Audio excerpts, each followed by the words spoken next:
Welcome to the Burn Bootcamp podcast. Hey, Matt. Hi, guys. How's it going? It's another day, another dollar. Another day, not enough dollars. All right, today we have one topic that we're going to dive into. And I think it's something that most people have heard about. I know I've heard about it. Yeah. It's talked a lot about, but it's this idea of 75 hard. And is it a good thing or is it a bad thing? So before I get into it, I'm just going to remind everybody if you don't know what 75 hard is. If you don't know what it is, or if you haven't heard about it, because I even had to refresh my memory because I've never done it. But so this is what 75 hard is. So you have to follow any nutrition plan designed for your goals with 0 alcohol and no cheat meals, which I was just telling Matt before we started this. I don't really know how they define cheat meals, but that's what it says. You have to complete 2 45-minute workouts every day, one of which must be outside.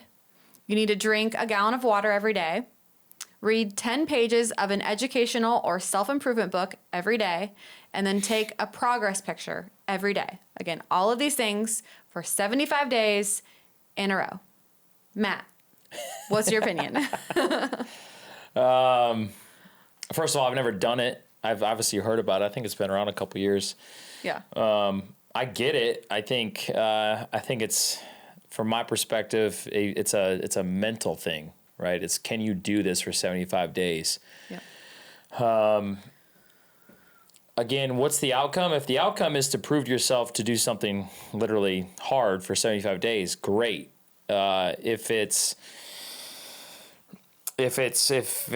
you think it's going to be some magic thing to, solve all your problems, then I don't align with it. What I would love to know is how many people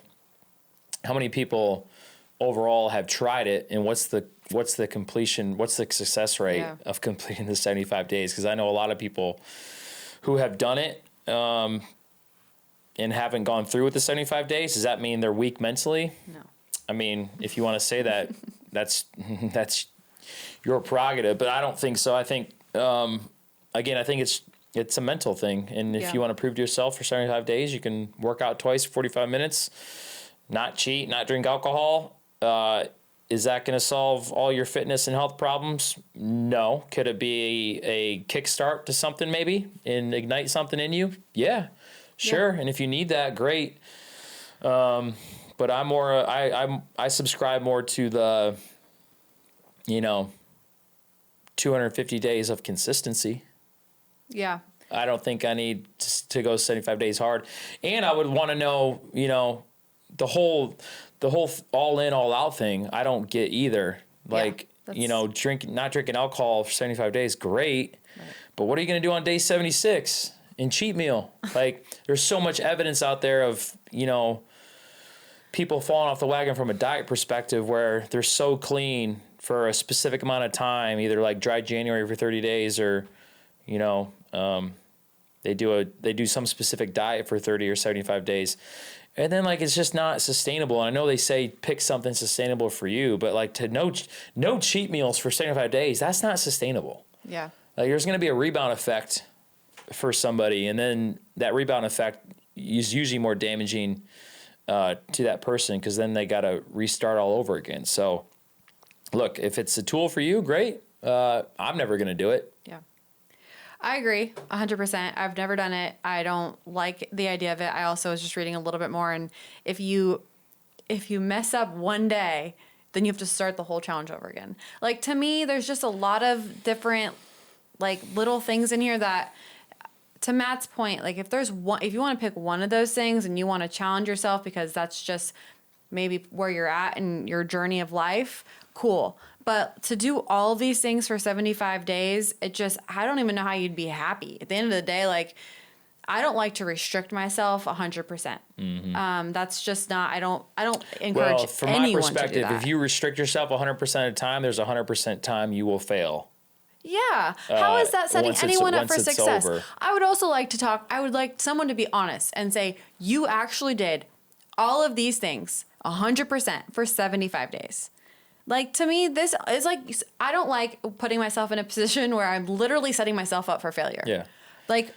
to me, and that's I don't know if that's stupid. the intent. Like I know, like Andy Frisella, who made this, like he's a hardcore dude. Yeah. First Form's hardcore brand. If his intent, and again, I would have to look back initially when he made it. If his intent initially is just to get people moving and be committed to something, great. I think, is this the end all be all? Is this the only tool in the book?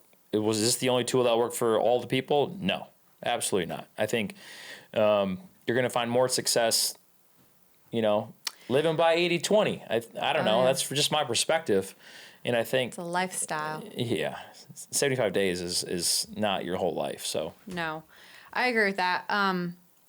I also would like to know, like, I wonder if there's studies been done about people, because going back to my own issues that I have, right, and mental struggles that I deal with, if I was to restrict myself for that many days in a row, coming out of 75 days with no alcohol, I love my wine, and cheat meals. I mean, I guess I'm not big, but I'm trying to think of something that I would like. maybe to the have. definition of that is like ultra processed food. I don't know. I don't know how they define whatever it cheat is. meals. Do you end up feeling guilty? After 75 days of like, do you feel guilty if you only did one workout that day? Because you're like, oh, I need to do 2 workouts. Like, I don't know. I would love to just know the mental impact that it has on some people. I guess I know myself, and I know how I can go down a downward spiral real fast when it comes to feeling like bad about my appearance and my body image, because I do struggle with body image, and it's something I work on daily. That this would, for me, is not something that this would mess me up more than it would help me. And I think that's probably why I feel so passionate about not doing it. But I think, to your point, not everyone's like me. Not everyone has that same like thought process. I just know this is not anything that I should ever put in front of myself as a challenge. Yeah, I just want to see interviews on people on day 76, on what they do after that. Because again, that's just day 76 isn't the end. Like day 75 isn't the end. It's really just another day in the beginning of some. So I don't know. I don't do it. I know people have done it and they feel accomplished by the end. But what happens after that? What do you do? Yeah. Well, it's kind of going back to the dry January conversation that we had in the podcast. Like, what do you do February 1st? Yeah. And maybe it's just something new to try for people. Yeah, well, maybe they're stuck in a rut and they want to try something new that's different. And, 75 hard is definitely different from everything else. It's a lot of things that you have to follow. And I'm sure a lot of people have had success on it. Just something I wouldn't recommend. But that's just me. Yeah. Well, we want to know your thoughts. If you've done it and you completed it, we'd love to know, like, how did you feel on day 76? What did you do? Yeah, did it work for you? Did it not? Why did it? Why did it not? Afterwards? Yeah. I don't think I've ever actually talked to anybody about it, like, after they're done. So let us know. Yeah. Let us know if there's any other challenges out there that you would like our opinion on, Matt's opinion on. We need to come up with our own. Yeah. Well, we do. We have a couple. We have a couple in the works, too. So stay tuned for that. All right, All Matt, right. you want to take us that out? was good. Thanks, guys, for listening. We'll be back. And share this to whoever you want, far and wide. And 2 claps on 2. 1, 2.